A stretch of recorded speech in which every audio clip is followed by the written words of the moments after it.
Welcome back. From appellate court judge, now Connecticut's second ever inspector general. Eliot Prescott is about a month into the job after taking the reins from retired judge Robert Devlin. He's now in charge of investigating cases of deadly force used by law enforcement in the state. Eliot Prescott joins us now. Welcome. Thank you for having me on the show. So we were excited when Judge Devlin first got the job, and he said, no, I'm going to come in and talk to you. This is not going to be a position that, hides from the cameras. And so we're excited to have you here as you take the reins. And I asked Judge Devlin this when I had him on 2 weeks ago. Justice McDonald, in talking to you about this at your hearing, said that this was sort of like jumping on a moving train. You've been doing this job for a few weeks now. How's it been, and do you agree with his assessment? That's a very apt metaphor. It has been like jumping on a moving train. We have over 13 reports from previous officer-involved shootings to complete. And so we're working hard to make sure that those investigatory files are complete and that we're ready to write the reports and tell the public what we've been doing. What's your view of this job, and why did it interest you? It was a position that is so brand new. Obviously, Judge Devlin did it in his way, and now it'll be up to you to kind of set the standard going forward. Why this job? I can't think of an issue that has been more in the forefront in our society and in our culture than in the last 10 years than the intersection between law enforcement and the communities that they're supposed to be serving. We know around the nation there have been inflection points and difficult moments between law enforcement and the citizenry. And when the legislature passed the Police Accountability Act in 2021, I said that may be the best piece of legislation they've passed in many years. And so when I saw Judge Devlin take the job, I was very happy because I knew him personally, and I knew he would do a great job because he's fair-minded, even-handed, and tells it like it is. When I saw that he was retiring, I said, we've got to find somebody to replace him that will continue his legacy in the job. And I said, why not me? When you look at everything the job entails, and I think one of the most interesting parts is the prosecutor role. We saw that where Judge Devlin prosecuted State Trooper Brian North, and he was very upfront. He said, my job was to determine charges should be brought. A jury determined that there was no guilt, and he was okay with that outcome. How do you view that role in the job? Because I think that's one of the things that you're going to have to make some pretty tough decisions throughout the course of your term.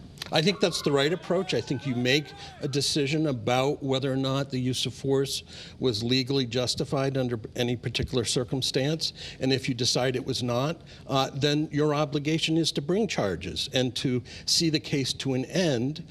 That case ended in a jury verdict of not guilty. That's the jury's prerogative, and it's to be respected. But these are difficult cases to prosecute. We all grow up with most of us certainly grew up with a respect for law enforcement and the difficult job that they have to do.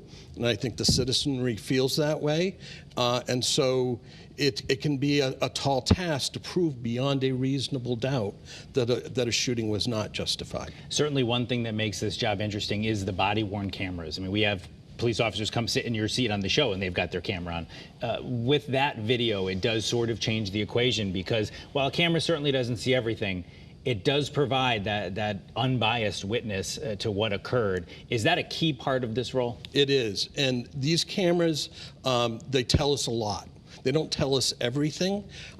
In some ways, they see more than the police officer sees in a given circumstance, and in some ways, they might see less than what the police officer actually saw. So yes, they're helpful. I think that law enforcement was initially resistant to wearing them, and now they've embraced them. When you talk about this role, and I know there's statutory requirements on video and things like that, but one of the things Judge Devlin seemed to really be focused on was getting information out when possible, as quickly as possible, almost to avoid any thought of impropriety. Let me just get this all out there, whatever I can. Do you agree with that take? I do, and doing that will help end narratives in the community that are based more on suspicion than on the truth.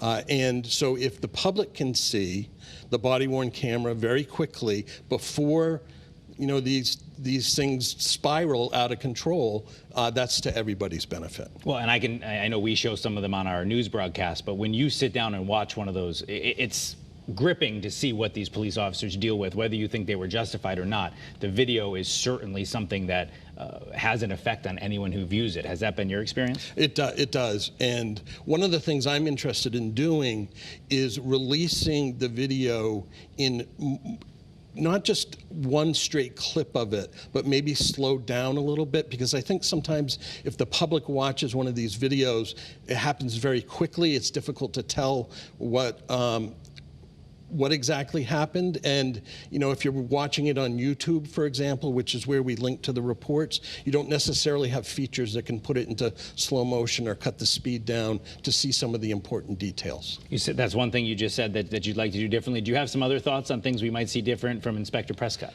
Well, I'm still getting my sea legs. But as I look at the work we're doing and the statute that I'm obligated to enforce, I will make recommendations to the legislature about things that I think should be changed. And there's aspects of policing that maybe can be improved that make the officers safer and less likely to be charged with crimes, and make the public safer. One thing we had Judge Devlin on to talk about was the report on the Bristol police ambush, and he was here when it hadn't even come out yet, but people were complaining so much time has gone by. And he said, listen, this is a historical record. There's going to be criminal justice students studying my report 20 years from now. Do you view the job in that same way? And he said one thing he would have liked to have had time to do was to maybe write some law review articles or treatises and try to expand upon the role. Do you agree? I'm not sure. I understand that point, and I think it's well taken. I do think, though, that it's important that the public get these reports. These reports are written for the officer, for the individuals involved in the case and maybe their families, and for the rest of the community to know that the police are going to be held accountable if there is improper action. So it is important to get them out quickly, and I'm certainly going to focus on that. I was looking back at some of our records before I came here today, and 2024, there were a lot of cases to investigate. So I think we got to get those reports out, get them out on a timely basis, and that will help advance the mission of the office, which is partly transparency. Well, and that means you can just come back and talk to us. So as you release those reports, we'll be happy to have you back. Eliot Prescott, the new Inspector General, thanks for visiting with us. Thank you for having me on the show.